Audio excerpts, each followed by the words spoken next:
Hey, it's Peter Reed Miller from On Sports Photography with Peter Reed Miller. Today, I'm going to kind of wrap up my impressions of the Canon EOS R, the Canon mirrorless camera. I want to give some general thoughts, and I'm also going to tell you about what happened when I took it out to an NFL game, right after this.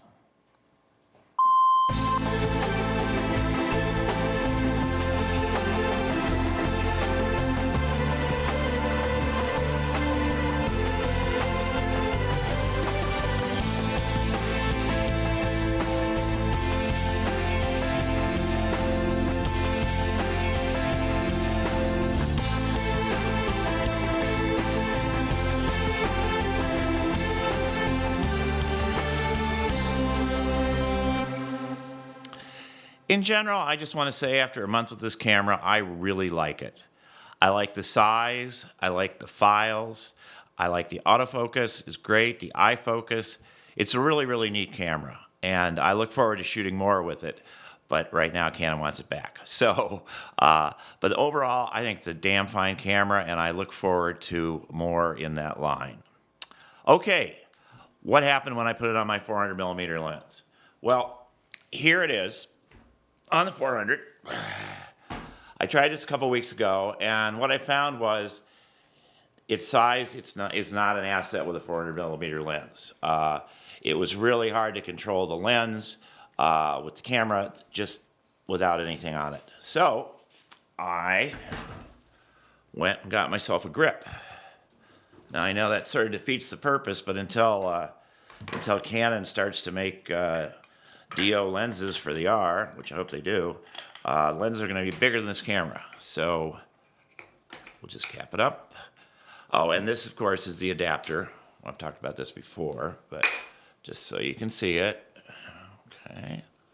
This is the adapter that allows all the EOS lenses in the whole system to work on this camera. Fully compatible, autofocus, electronics, whole deal. So, okay. So, this is a grip. I was surprised they were already out, but they were. So you fiddle with your camera, you take the door off, and you take this little rubber thing off. And of course, take the battery out, because you can put the battery in the grip. Now the door and the rubber thing actually go inside the grip, but I'm not going to mess with that today. Okay. So bring our battery in. That. Okay, put this in. Just move these out of the way.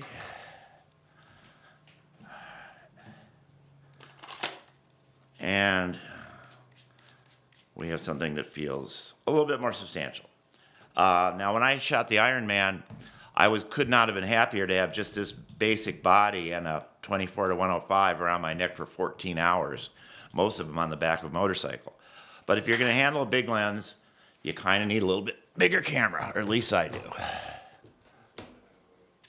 Okay. All right. So here we go. Here it is. My monopod's a little big for this, but this would be my grip. And this worked great for controlling the camera. I had felt very balanced here. Now you're going to see some photos from the game. It was Houston Texans at Denver. There's some stuff at Ted Watt and Clowney and Deshaun Watson. Pretty good action. I mean, I shot maybe 4 or 5 series with the camera and on the lens. And what I found is autofocus is fine. Really good, in fact. Tracks very well, acquires very well. The one drawback, and this is sort of just a function, and 5 frames a second. That's not so bad. Most of us who were of any age shot with cameras with 4 or 5 frames per second and thought we were just the hottest thing in town. So, but one thing this camera does do, because it has an electronic viewfinder, is there's a slight blackout between every frame, which is not a problem when you're shooting portraits or landscapes or just about anything else. But when you're shooting action, it's kind of hard, because if they're moving side to side in the frame, you can lose somebody really quickly. So that was the disadvantage, but otherwise I thought it worked out really well. I think you could definitely shoot sports. And football is a particularly tough sport to shoot. Well, I want to stress this issue because it's, I guess, been brought up by some people. I had no difficulty with the autofocus whatsoever. I think it's great. I think it's fast. There's like 5,000 points, and it was very accurate. And again, you're going to see some photos that were shot, and as long as I could keep people in the frame, I was able to. I thought the focus was fine.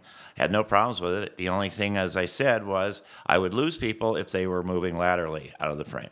But as far as the AF is concerned, I think it's great. I've used it on portraits. I've used the eye focus, and I think we have an example of that I'll show you, even though it's, sorry about the model, but that was a 51.2 at f1.2 at a 200th of a second indoors, and that one eye, it just nailed it, and the rest of it just falls off, which is what I like in a portrait. So you'll be seeing these photos from the game throughout this video.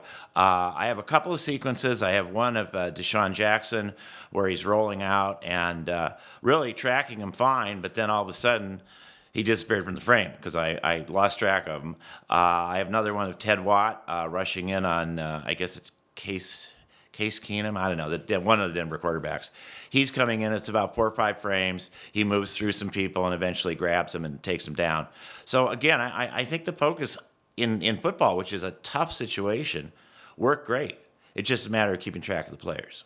So all in all, my experience in mirrorless camera, which is my first, it's different, but it's the same. I think the transition is similar to making a transition from film to digital. There were different things you had to think about when you were shooting, but at the end of the day, you're still there to make a picture. I look forward to using more mirrorless cameras, more and more mirrorless cameras. I think that's really the future. But it's going to take some getting used to. There are a lot of things on this camera are very customizable. I didn't do much of that. You can set the touch screen. You can use the ring on the lens. You can use this other little handle here. You can do a whole bunch of things to set it up, which I really didn't mess with because I just kind of wanted it to be the way all my other cameras were. But again, just to wrap up, great camera, great size factor, great autofocus. Files are beautiful, sharp. The lenses that I've tried, the 24-105 and the 50 f1.2, are both excellent, super sharp, and I think it's a great first step for Canon. So that's really what I've got here.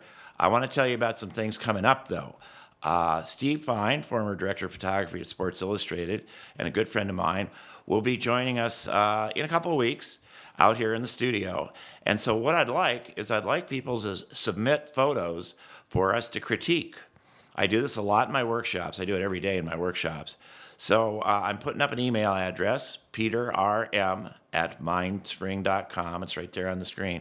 Send me a picture. It doesn't have to be a huge file, just something that we can put up. And if you're lucky, Steve and I will critique it.